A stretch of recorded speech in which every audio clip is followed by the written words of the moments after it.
Ikinuyom niya ang kanyang kamao sa galit, iniisip na ang Southern Edge Sect ay naging masyadong mayabang. Pinutol ng alipin ang kanyang proseso ng pag-iisip at tinanong siya kung sa tingin niya ba ay mapapagaling ng batang ito ang sakit ng guro. Idinagdag niya na hindi pa rin niya makuha ang kanyang sarili na magtiwala sa kanya. Sumagot si Jiang Gui na wala sa maraming kilalang doktor na dinala nila ang makatukoy sa sakit ng kanyang ama, ngunit nagawa ni Chung na ilista ang lahat ng mga sintomas ng sakit ng kanyang ama, kahit na hindi siya nakikita ng personal. Binanggit niya na kapansin-pansing bumuti ang kalagayan ng kanyang ama. Nilinaw niya na ang tiwala niya kay Chung ay hindi walang basehan. Nakikita niya ito habang sinusubukan siyang tulungan ni Heaven. Sinabi niya sa alipin na pinahihintulutan siyang gawin ang lahat ng kanyang makakaya upang matiyak na ang batang disipulo ay makakabawi ng mabilis hanggat maaari. Sa gabi, may nagbukas ng pinto ng kwarto ni Chung at pumasok. Ito ay isang taong nakasuot ng kapa. Naghahanda siyang magsagawa ng teknik, na sinasabing hindi siya nagtatanim ng sama ng loob kay Chung ng personal, kaya dapat isaalang-alang ni Chung ang kabayarang iyon sa kanyang paghadlang. Sa pamamagitan nito, sinaksak niya ang kanyang dibdib gamit ang kanyang mga daliri. Ngunit laking gulat niya nang makitang iminulat ni Chung ang kanyang mga mata. Hinawakan niya ang braso ng lalaking iyon, itinulak palayo at umupo sa kama.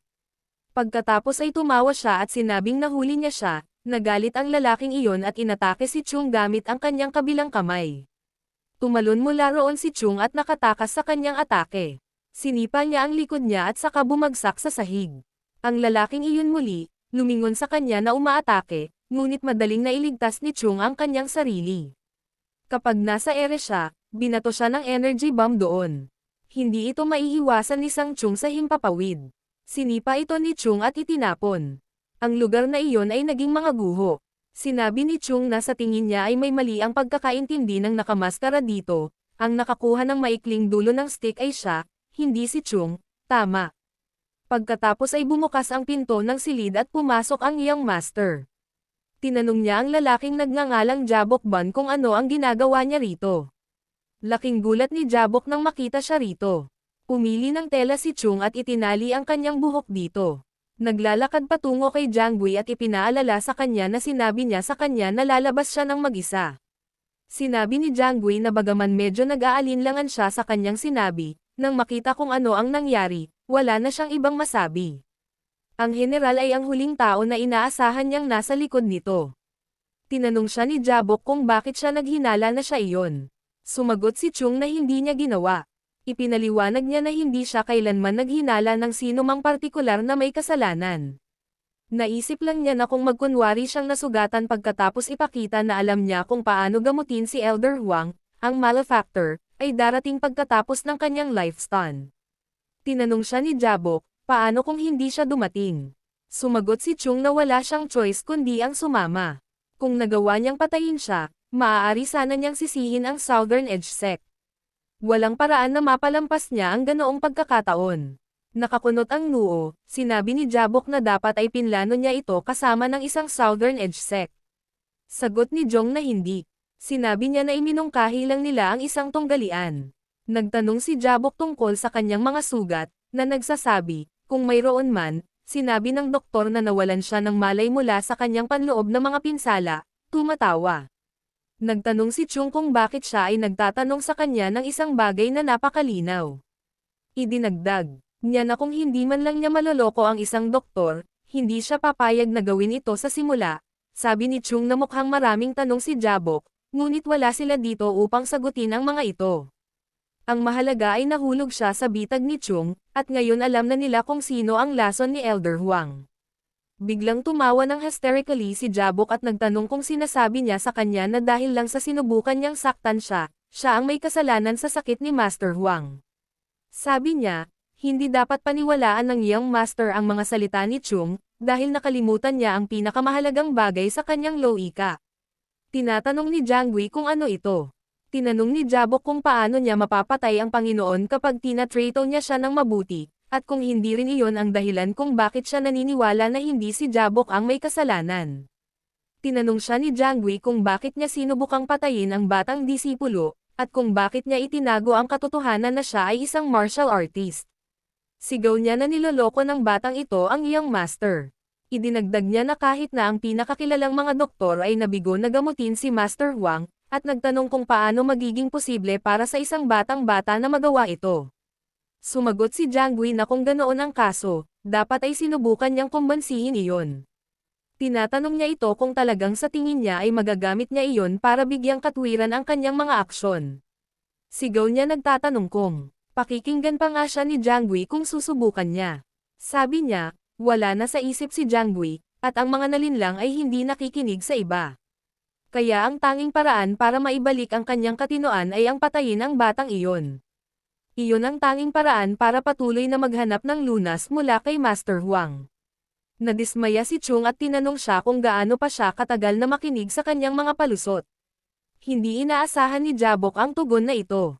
Tumakbo si Chung papunta sa kanya, sinasabing bugbugin lang siya ng konti at tatawagan ito ng isang araw. Mabilis siyang inatake ni Jabok gamit ang demonic technique. Dahil doon, namumula ang kamay ni Chung, katulad ng kay Huang. Natigilan si Jiang Gui nang makita iyon. Sinabi ni Chung na ito ay tinatawag na Red Demon Hand, at kung ang isang tao ay maapektuhan ng isang mataas na antas ng Red Demon Hand, ang kanyang buong katawan ay magiging madilim na pula, at siya ay mamamatay sa loob ng kalahating araw. Binanggit din niya na ang isang ito ay hindi masyadong mataas na antas, ngunit ito ay tiyak na sapat upang pumatay ng isang tao. Magiging madali ito lalo na kung ang kanilang target ay isang matandang hindi pa nag-practice ng martial arts. Nagulat si Jabok at pinagpapawisan siya ng malamig. Sinabi ni Chung kay Jabok na kung mayroong iba maliban sa kung sino ang malapit kay Elder Huang at makapag-inject ng demonic energy sa kanya, baka maniwala siya na inosente si Jabok. Ipinasa ni Jiang Gui ang utos na supilan ang general. Kaagad, pinahihintulutan pa silang patayin siya kung igiit niya, ngunit sinimulan niyang salakayin ang mga sundalo. Si Songbik ay nakaupo sa hagdan at inaalala ang mga salita ng kanyang elder, iniisip na malamang na ang ibig niyang sabihin ay mas parusa kaysa utos.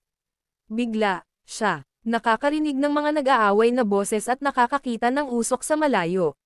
Nagtataka siya kung ano ang nangyayari doon. Sa kabilang banda, sinasalakay sila ni Jaybok, ngunit hinaharangan ni Chung ang lahat ng kanyang pag-atake, tinanong kung sino ang tinatawag niyang brat. Sinabi niya sa kanya na ang lahat ay natuklasan.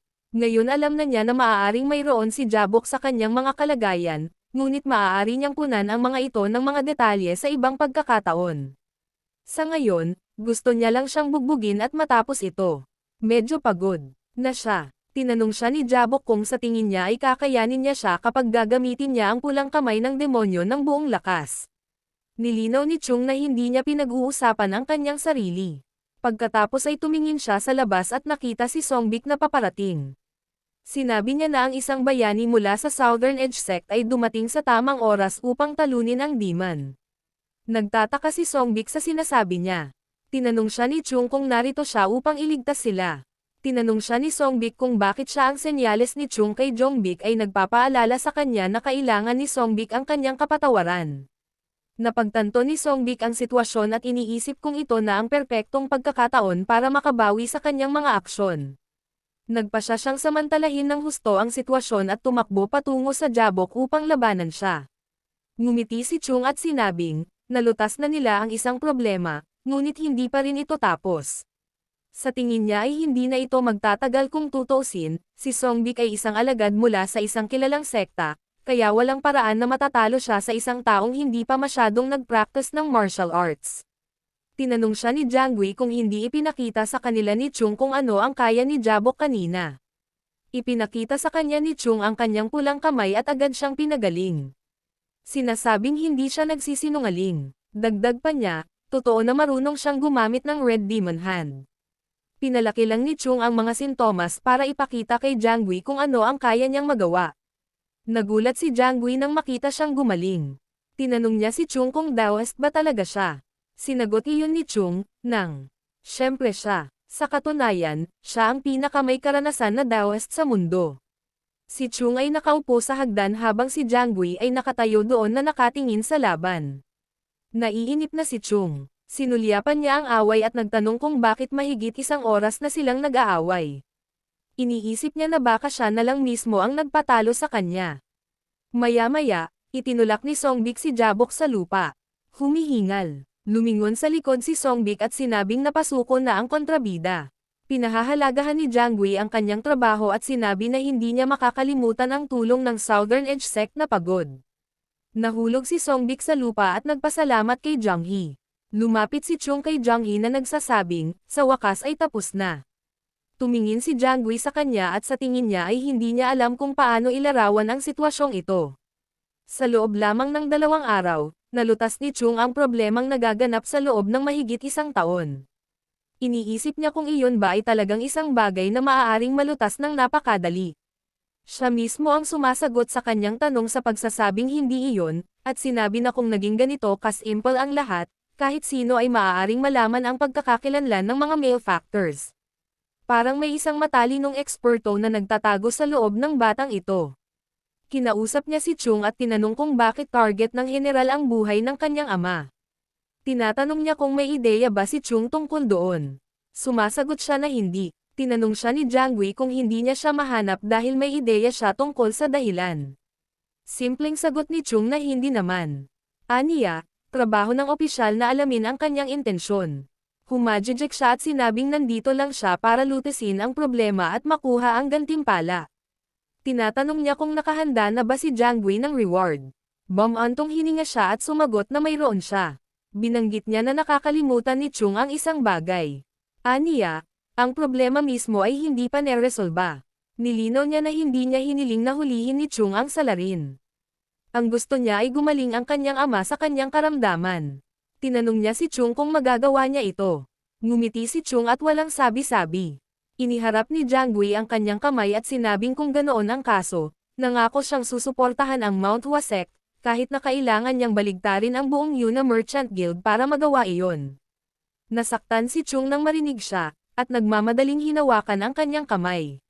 Sinabi sa kanya ni Jiang Gui na hindi siya dapat masyadong madala sa kanyang sinabi. He is just doing what has to be. Tinatanong siya ni Chung kung niloloko niya ba siya. Sumigaw si Chung na siya ang dapat na gantimpala, hindi ang Mount Hua Sect. Nagtatanong siya, anong uri ng pag-uugali ito? Ginagawa ni Chang ang lahat ng gawain at ang Mount Hua Sect ay nakakakuha ng lahat ng gantimpala. Tumingin si Jiang Gui sa kanya at iniisip na mas baliw si Chang kaysa inaakala niya. Pagkaraan ng ilang sandali, si Chung ay nakaupo malapit kay Elder Huan at nagsabi, ang natitira pang gawin ay pagalingin ang sakit ni Elder Huang. Ngayon ay iniisip niya na walang partikular na mahirap sa paghahanap na ito, at gusto niya na nagawa pa niyang guluhin ang Southern Edge Sect sa proseso. Pero isa lang ang problema, hindi siya masyadong confident. Kumpiyansa siyang kumilos sa harap ni Jiang Gui, ngunit hindi siya lubos na sigurado kung posible o hindi ang pagpapagaling kay Elder Huang. Pagkatapos ng lahat, ang kasalukuyang himno ay hindi ang Plum Blossom Sword. Tumayo si Saint Jung mula sa kanyang upuan, tumingin kay W. Elder Huang at iniisip kung siya ay magkakamali, at ang demonic chi sa loob niya ay nagsimulang kumilos. Si Elder Huang, na nasa malubhang kahinaan, ay agad na mamamatay nang hindi man lang gumagawa ng ingay. Ngunit walang makakaalam kung posible ito nang hindi sinusubukan. Kaya hinawakan niya ang kamay niya. Ayaw lang niyang masisi kung nagkamali. Inilipat niya ang kanyang chi sa loob ng kanyang katawan. Pagkarating sa loob, nakikita niya ang demonic chi sa lahat ng dako. Sobra na ang loob ni Elder Huang dito. Sinabi ni Chung na kahit na medyo kulang ang gumagamit, hulaan niya na ito pa rin ang demonic chi. Hindi siya sigurado kung gagana ang kanyang chi laban dito, ngunit susubukan pa rin niya ang kanyang makakaya. Hinawakan niya ang kanyang sword at inihanda ang mga demonic na ahas na sumusugod sa pag-atake sa kanya. Hinindegewe ni Chung ang kanyang sword at pinutol ang kanilang mga ulo habang patuloy niyang nililinis ang kanyang katawan mula sa loob ay nagsimulang gumaling si Elder Huang. Biglang nakakita si Chung ng isang pambungad at nagtaka kung posible, ngunit pagkatapos ay naisip niya ito at nakitang halata ito. Samantala, patuloy niyang pinapatay ang mga demonyong umaatake sa kanya. Iniisip ni Chung na ang pinakadalisay ng purong chi lang ang natipon niya sa loob niya. Kung hindi niya iyon pinagtuunan ng pansin, makakaipon siya ng kahit 10 beses na mas maraming chi. Pero kasi, siya ay mapili tungkol dito. Ito ay halos tila napakadali. Ngayon, sa tingin niya ay hindi na ito away nila ni demonic chi. Ito ay isang bagay kung gaano katagal pa maglilinis si Elder Huang sa loob. Sinabi niya kay Elder Huang na maghintay ng ilang sandali. Tatapusin ito ni Chung sa isang iglap. Ngunit kapag iniisip ito ni Chung, biglang may lumitaw na demonic chi mula sa kung saan.